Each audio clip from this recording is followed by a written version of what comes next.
Olá, coleguinhas, tudo bem? Aqui é o professor Eliseu mais uma vez para o nosso segundo episódio do nosso podcast dedicado aqui aos alunos da Faculdade Unicesumar, alunos do curso de Radiologia, certo?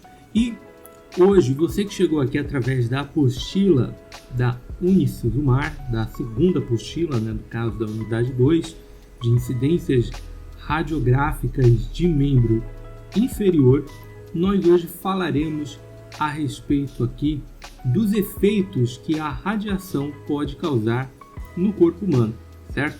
Então, ao longo dos próximos minutos, vamos falar sobre os efeitos que as radiações causam no corpo humano, dando continuidade aí ao assunto que falávamos no outro podcast, onde falamos um pouco sobre o que são as radiações, a história das radiações, como que elas foram descobertas e como que começou todo esse campo de pesquisa acerca das radiações.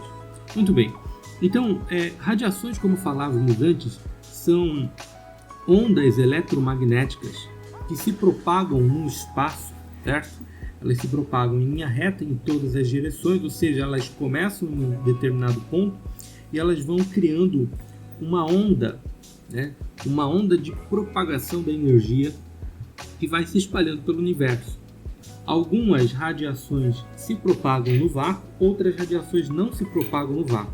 As radiações que têm menos energia, elas precisam de um meio material para se propagar, como é o exemplo do som. O som, minha voz aqui, por exemplo, não se propaga no vácuo, assim como a energia elétrica. A eletricidade, ela se propaga através de um meio condutor, então ela também não se propaga no vácuo. Então nós temos várias energias que não se propagam no vácuo, energias que são chamadas de ondas baixas, que tem a quantidade menor de hertz, certo? Ou seja, que tem uma frequência menor, elas não conseguem se propagar no vácuo. Quando essas energias vão aumentando de tamanho, a partir do que nós chamamos ali de ondas de rádio, as ondas de rádio para frente já são energias que conseguem se propagar no vácuo, certo? Então a luz se propaga no vácuo, o raio-x se propaga no vácuo, o raio gama, certo? A radiação ultravioleta que é emitida aí do Sol, ela percorre o vácuo que tem no espaço do Sol até a Terra, então ela se propaga no vácuo, certo? Várias radiações se propagam no vácuo, são aquelas que têm, portanto, mais energia. E nós falávamos que as radiações, elas têm uma frequência que é medida em hertz. Então, quando você ouve lá uma rádio e você ouve lá o locutor falando, rádio 99.7 FM, não sei quantos mil gigahertz, quer dizer, significa dizer que as ondas de rádio, elas têm uma frequência na casa dos gigahertz, tá? Então, ela tem uma frequência maior, por exemplo, do que a radiação, que é a energia elétrica, se propaga ali através de um meio condutor, através de um fio de cobre, por exemplo, certo? Então, o poder de propagação, o poder energético da onda de rádio é maior, de fato, do que de uma onda sonora comum ou do que uma onda de energia elétrica, certo? Agora, isso não significa dizer que essas radiações fazem mal, como algumas pessoas semeiam aí, principalmente pela internet, a desinformação, informações falsas de fato, informações sem base teórica, sem fundamentação nenhuma, falando acerca das radiações, falando que, por exemplo, as ondas de rádio, elas afetam de alguma forma a saúde humana, falando que as ondas de dados móveis, a internet 4G, 5G, 6G, seja lá o que for, pode afetar a saúde humana, ou mesmo as ondas da radiação micro-ondas que usamos aí para esquentar os alimentos, Então, todas essas coisas são falácias, né? São conversa fiada, basicamente, né? Isso tudo é desinformação. Nem a onda de rádio, AM, FM, nem mesmo as ondas da radiofrequência do celular, ou os dados móveis, ou a radiação do micro-ondas, nenhuma dessas radiações pode gerar qualquer efeito à saúde humana. Agora vamos explicar como que os efeitos à saúde humana podem acontecer e quais são as radiações que fazem algum tipo de mal à saúde do ser humano, certo? Bom, então nós precisamos entender primeiramente que quando essas ondas de radiação elas interagem com o corpo humano, o corpo ele é feito de átomos, assim como tudo que é matéria, né? Ele é feito de átomos. Esses átomos são compostos por um núcleo de prótons e nêutrons, e ao redor do núcleo existe o que é chamada de eletrosfera, que é a órbita dos elétrons. Os elétrons eles orbitam o núcleo. Então há um núcleo e uma órbita. E nessa órbita estão os elétrons. Os elétrons são partículas muito menores do que as partículas do núcleo. Um elétron ele é mais de 300 vezes menor do que um próton, tá? Então ele tem uma massa muito menor do que o próton. Os elétrons, portanto, eles fazem um movimento, digamos assim, de translação ali ao redor do núcleo do átomo.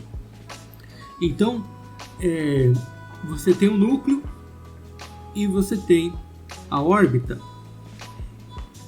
E esses átomos são todos aqueles átomos que a gente estudou em química lá no ensino médio, na tabela periódica, etc. E lá na tabela periódica eles são classificados em números. Então tem o número 1, número 2, número 3, assim por diante, até o 118. E esses átomos, eles têm uma quantidade que corresponde àquele número que está lá na tabela periódica, a mesma quantidade de prótons, nêutrons e elétrons. Ou seja, quando você tem uma variação dessa quantidade, né, quando você tem um próton, aliás, você tem um átomo que tem lá, por exemplo, 20 prótons ou 19 prótons, como é o caso do cobre, certo? Tem 19 prótons o cobre. Se você tiver uma variação para cima ou para baixo dessa quantidade, significa que esse próton, aliás, esse átomo, ele vai estar instável. Ele perde a estabilidade dele, então ele começa a tentar entrar em equilíbrio, digamos assim, certo?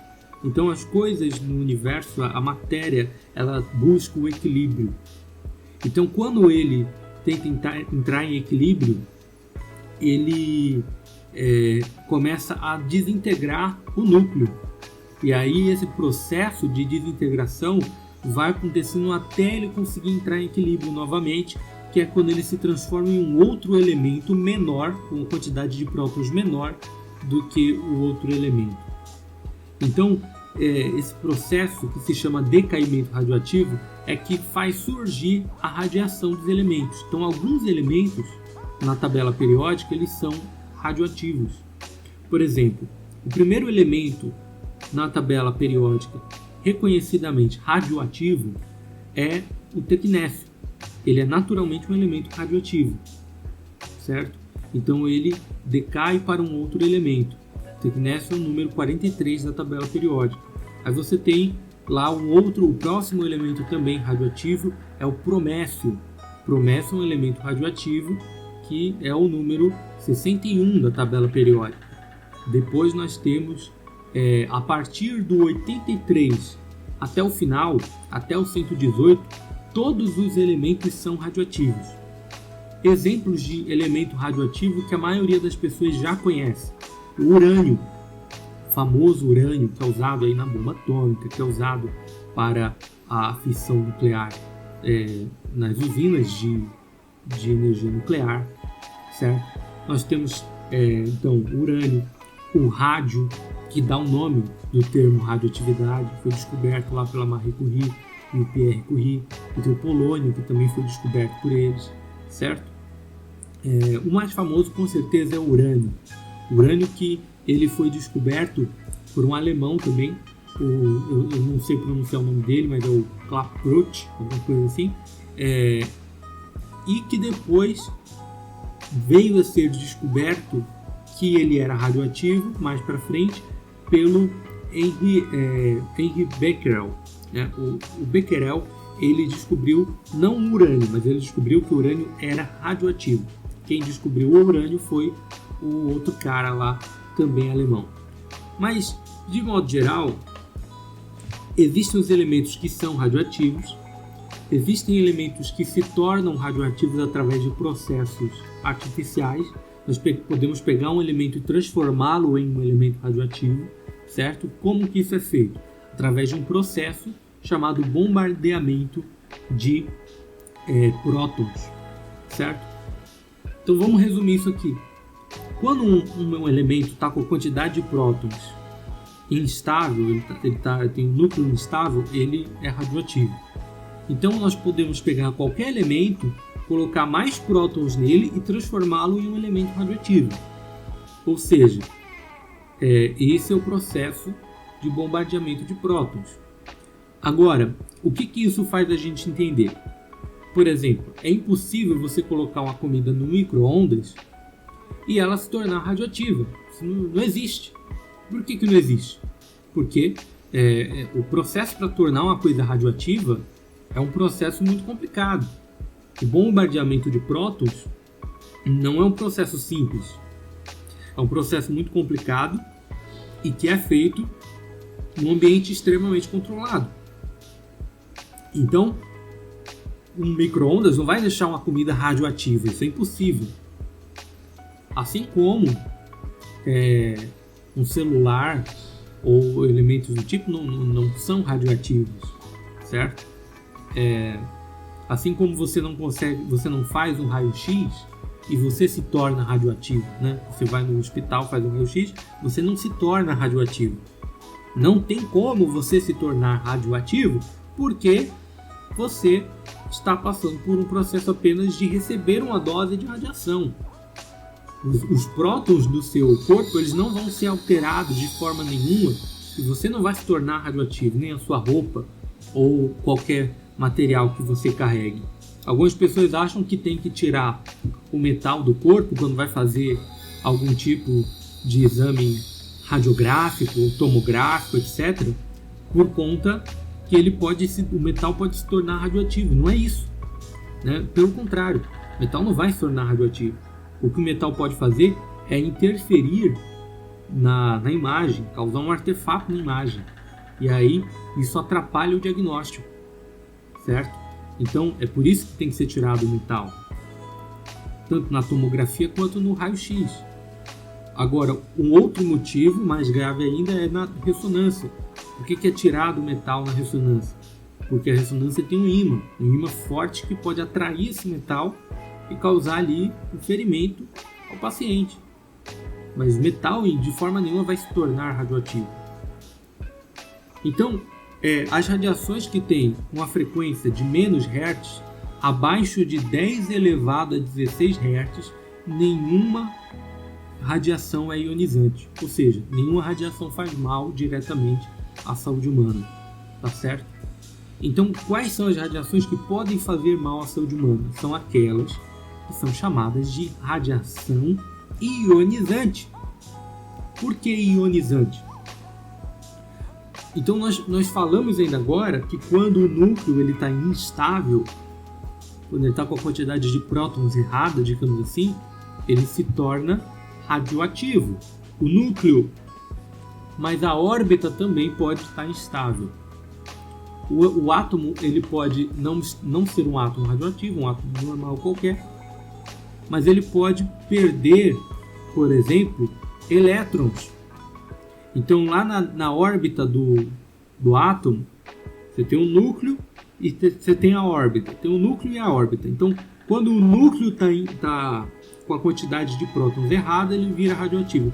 Quando a órbita está com a quantidade de prótons errada, esse núcleo ele se torna ionizado e ionizante automaticamente, porque também vai roubar elétron de outro lugar.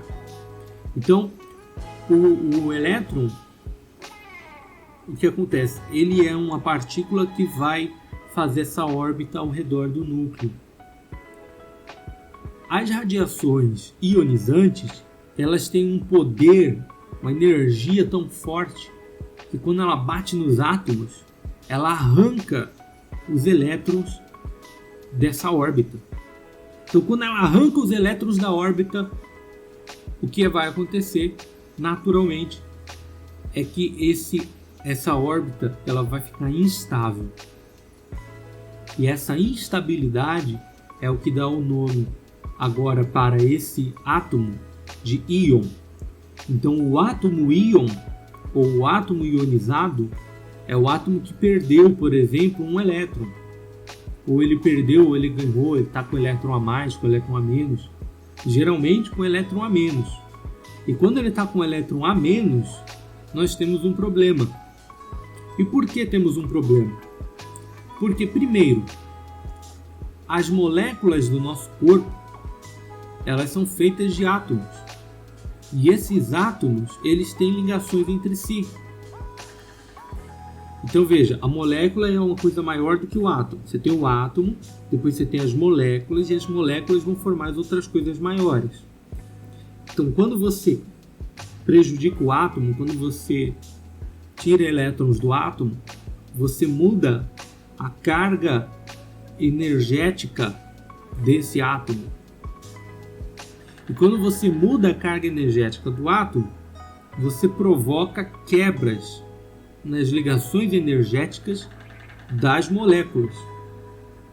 Essas quebras nas ligações energéticas das moléculas podem levar ao surgimento de algum tipo de doença. Então veja,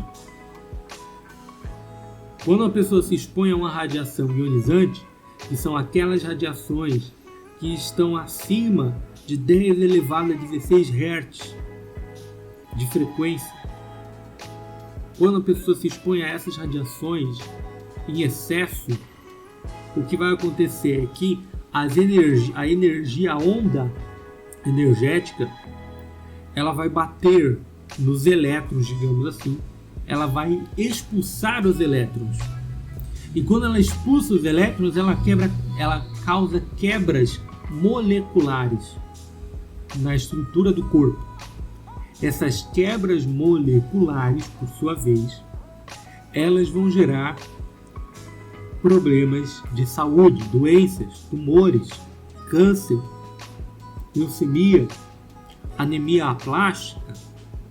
Anemia plástica que foi uma das causas da morte de várias pessoas que trabalharam com radiação. Então, veja, um outro problema que nós temos é que quando um átomo perde elétrons e ele se torna um íon, concorda que se ele está com a quantidade errada de elétrons, se ele está com elétron a menos, ele vai querer pegar elétron de algum lugar para poder se equilibrar. Então ele vira um bandidão. Ele rouba elétrons dos coleguinhas do lado. Então, o átomo ionizado, ele se transforma naquilo que é chamado, na bioquímica, de radical livre. Um radical livre é um átomo dentro do corpo que sofreu essa ionização e agora ele vai roubar elétrons de outros átomos, e isso aumenta a quantidade de quebras moleculares. Além da quebra molecular naquela mesma célula, naquela mesma molécula onde o átomo foi ionizado, você vai ter vários outros átomos ao redor também sendo ionizados e gerando essas quebras. Então isso é um problema no corpo, um problema grave. Isso pode gerar vários tipos de doenças, dependendo da quantidade dessa ionização, certo? Então, quais são as radiações que podem fazer algum tipo de mal à saúde humana? Nós temos, por exemplo, a radiação chamada de ultravioleta, que é a radiação que nós temos, por exemplo, no Sol. No Sol, naquelas máquinas de bronzeamento, certo? A radiação ultravioleta. Depois da radiação ultravioleta, nós temos o raio-x. O raio-x, que ele é produzido através de uma ampola. Veja, objetos que emitem radiação ionizante, como uma ampola de raio-x, ou mesmo elementos radioativos que emitem radiação natural, eles têm uma venda extremamente controlada. Não é fácil de você adquirir esses materiais, tá? São muito caros mesmo. E fora isso, eles também são extremamente controlados. Então é impossível que um celular, um micro-ondas, tenha algum tipo de radiação ionizante. Se fosse assim, a venda desses materiais seria proibida. Tá? Por quê? Porque eles seriam prejudiciais à saúde. Então veja, a Anvisa não liberaria, o CONTER e os demais conselhos, eles não liberariam, certo? A CNEM, Comissão Nacional de Energia Nuclear. Então, não dá para comprar uma coisa assim, então, de qualquer forma, certo? Não dá para comprar de qualquer forma. Celulares, micro-ondas não emitem radiação ionizante. Então, que tipo de radiação esses elementos emitem? O celular emite radiofrequência, ele recebe as ondas de telefonia, no caso, os dados móveis, né? 4G, 5G. Então, essas radiações, elas não são ionizantes. Como elas podem ser definidas, então? Elas são radiações excitantes. Então, quando elas interagem com as moléculas do corpo humano, elas provocam o que se chama de excitação. Então, elas vão interagir com os prótons, com os elétrons, os nêutrons, e elas podem causar uma excitação que nada afeta a saúde humana, que não causa quebra molecular, não causa doença, não causa nada disso, tá? É uma radiação excitante. Então, esse processo de excitação, ele é mais forte com algumas radiações e mais fraco com outras. Então, a radiofrequência ela tem uma excitação muito baixa. Agora, o micro-ondas, por exemplo, tem uma excitação mais alta. As ondas de micro-ondas, elas conseguem excitar mais as moléculas. Então, por exemplo, as moléculas de água no alimento, quando nós colocamos dentro do forno micro-ondas, elas são excitadas e elas começam a vibrar e aquecer. Então, as moléculas elas esquentam. Agora, você que está do lado de fora do forno micro-ondas não vai sofrer nenhum tipo de efeito. Não vai sofrer nenhum tipo de efeito. Uma vez eu vi uma reportagem falando que o micro-ondas ele tem um filtro na frente, né? Um filtro esburacadinho e tal, e que esse filtro seria para impedir a radiação de sair. De fato, é isso mesmo. No filtro do micro-ondas, o filtro do micro-ondas é para impedir a radiação micro-ondas de sair. Mas não é que essa radiação, se ela sair dali de dentro, ela vai gerar algum efeito na saúde humana. Muito pelo contrário, ela não vai gerar efeito nenhum. A única coisa que acontece se o filtro do seu micro-ondas tiver com algum defeito é que a sua comida não vai esquentar direito. Apenas isso. Tá certo? Então, o que poderia gerar de algum efeito nocivo à saúde humana seria se você entrasse dentro do forno micro-ondas e ligasse ele. Aí sim, você esquentaria as moléculas de água do seu corpo e você morreria queimado, digamos assim. Né? Morreria por conta do aquecimento e não por conta de algum efeito nocivo às moléculas do seu corpo, às células, nada disso. Tá certo? Então, nós precisamos entender que as radiações, elas são divididas, portanto, em radiações não ionizantes e radiações ionizantes. As ionizantes são aquelas que estão acima da frequência de 10 elevado a 16 Hz, que são radiação ultravioleta, radiação X, radiação gama. Temos também as partículas alfa, partícula beta. E existem outros tipos de radiação, certo? Mas essas são as mais famosas. E claro, existe a radiação teórica, né? A radiação que foi pensada por Stephen Hawking, um físico que teorizava principalmente a respeito de buracos negros, etc. E o Stephen Hawking, ele teorizou a respeito da radiação Hawking, que seria a radiação emitida pelos buracos negros. Essa seria supostamente a radiação mais forte do universo, que mais poderia fazer mal.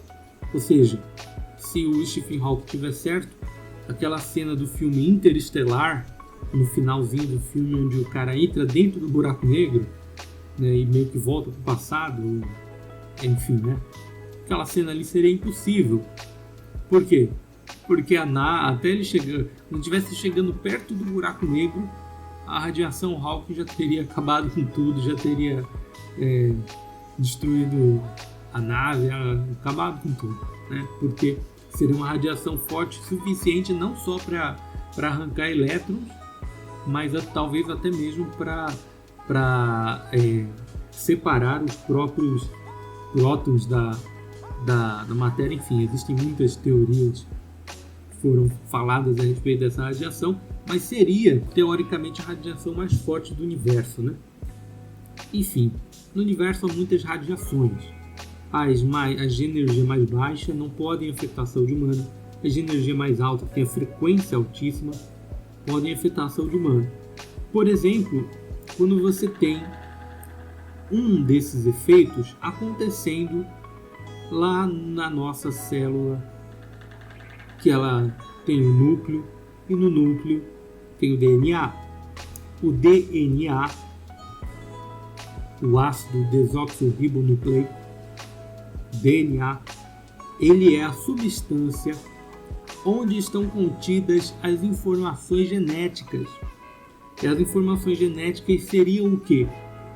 São as informações que determinam o funcionamento e a estruturação, ou seja, a anatomia, e o funcionamento, ou seja, a fisiologia, de cada uma das células do nosso corpo. Então, cada célula tem um DNA. E o DNA da célula diz para ela de onde que ela é, em que lugar do corpo, de qual lugar do corpo ela pertence, como que ela vai se multiplicar, a hora que ela pode se multiplicar, a hora que ela não pode se multiplicar. Quando as células sofrem com essas quebras moleculares no DNA causadas pela radiação, então elas começam a perder informações genéticas.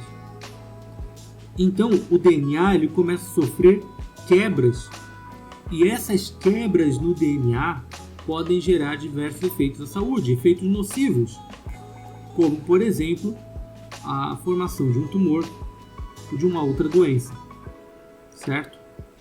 Então, por exemplo, Quando você tem poucas quebras no DNA, 1, 2, 3, 4, 5, 6, 10, até umas 20, o DNA ele vai conseguir se recuperar.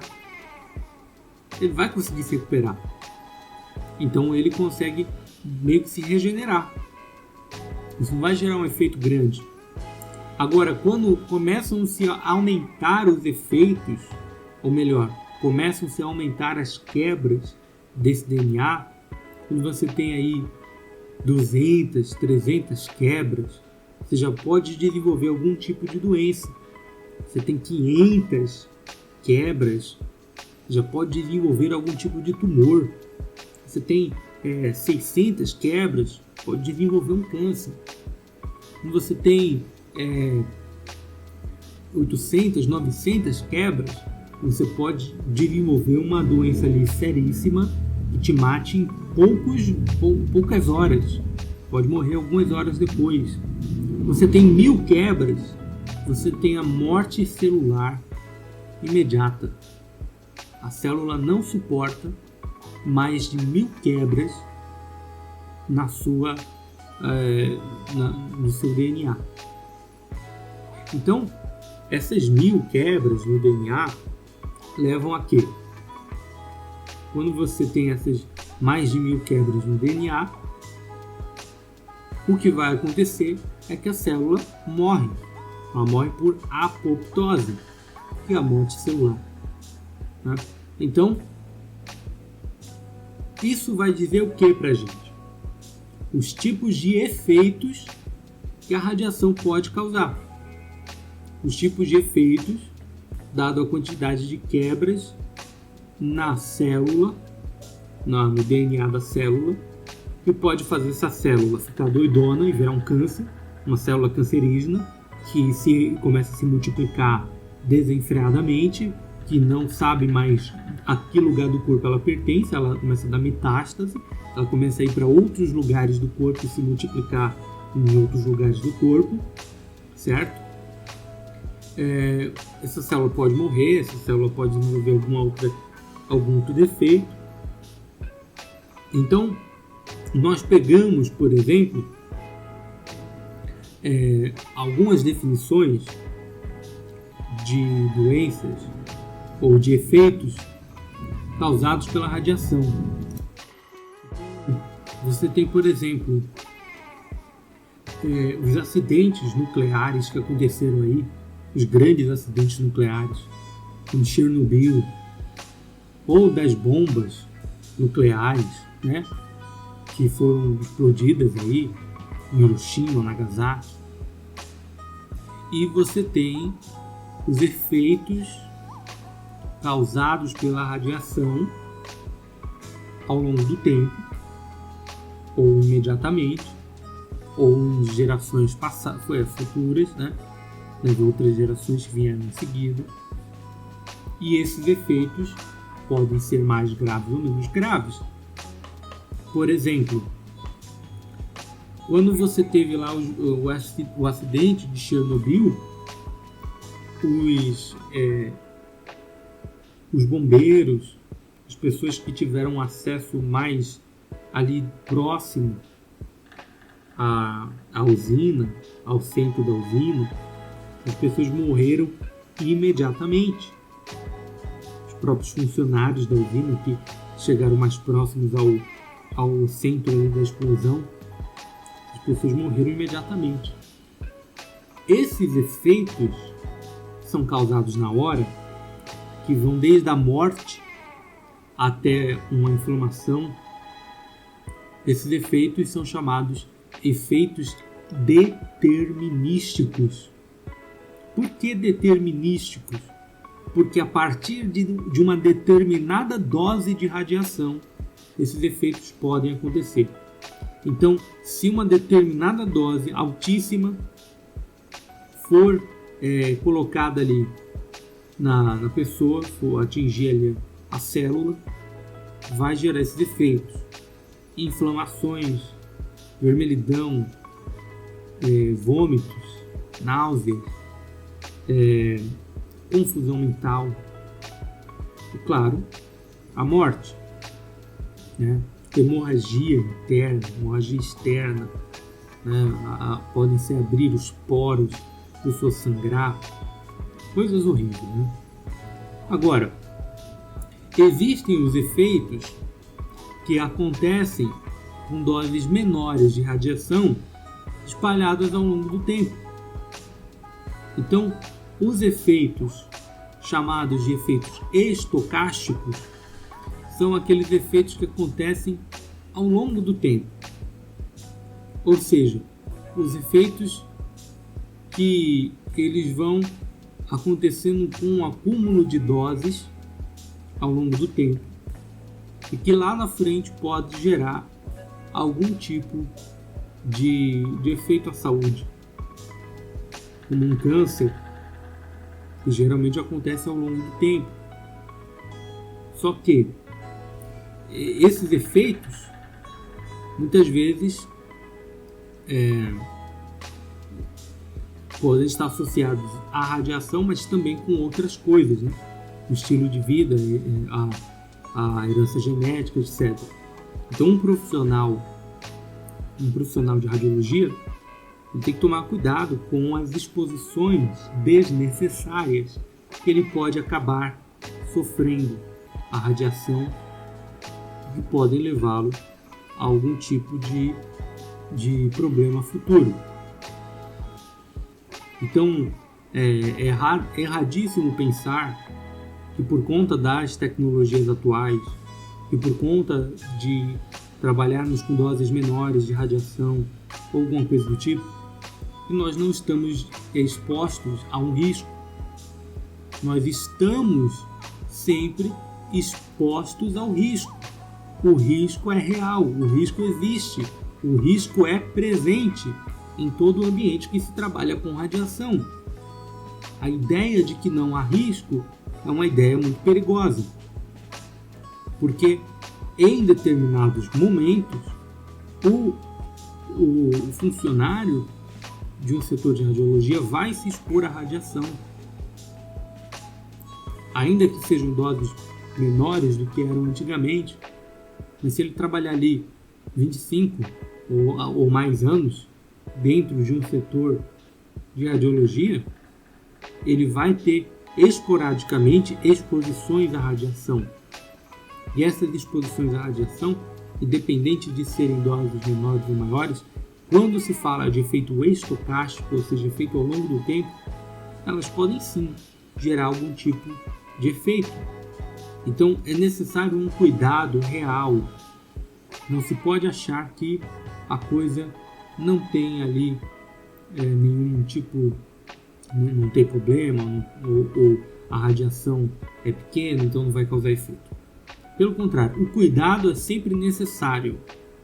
E aí entram os fatores ou as medidas necessárias de proteção. Como por exemplo, você tem o uso dos aventais plumbíferos, no caso dos acompanhantes ou o próprio paciente, dependendo da região onde ele vai se expor à radiação, proteger ali as gônadas. O outro tipo de efeito da radiação é exatamente esse que acontece quando as gônadas são afetadas, que são os efeitos hereditários. As gônadas são as glândulas sexuais. No homem, o testículo, na mulher, o ovário. Então essas glândulas podem ser afetadas pela radiação e prejudicar tanto os óvulos da mulher quanto os espermatozoides do homem, ou no caso do homem, o processo de produção do espermatozoide. E aí isso pode gerar um efeito hereditário, ou seja, um efeito que vai passar para os filhos. E ainda que isso não se manifeste no filho necessariamente, esse efeito ele pode se manifestar numa outra geração, no neto. Então são coisas que precisam se tomar extremo cuidado. Então, a exposição desnecessária das gônadas é um problema, assim como quando vai se realizar um exame no leito, um exame com um aparelho móvel, onde o funcionário ele vai sair transitando pelo hospital com o aparelho de raio-x e vai fazer uma radiografia no leito. O acúmulo de várias doses ao longo de muito tempo pode gerar um problema à saúde. Então a importância de se utilizar o avental plumbífero nesses casos, a importância de se manter atrás do biombo dentro da sala de radiografia ou se manter dentro da sala da sala de controle nos exames de tomografia e nos outros exames que envolvem radiação e nos tratamentos, né, na radioterapia, assim por diante. E a questão da distância. Fora isso, existe todo o processo dos físicos, engenheiros, na construção, na preparação do ambiente de uma sala onde vai estar instalado um aparelho de raio-x, um aparelho de tomografia, um aparelho de radioterapia que tem radiação ainda mais alta. Esses aparelhos, eles, para serem instalados em um local, precisa necessariamente que o local seja preparado. Não pode colocar ali uma divisória de papelão, de madeira, de um drywall, e colocar lá uma tomografia lá dentro e achar que está tudo certo. Não, a radiação ela está atravessando aquela parede, ela está chegando em todas as pessoas ali ao redor.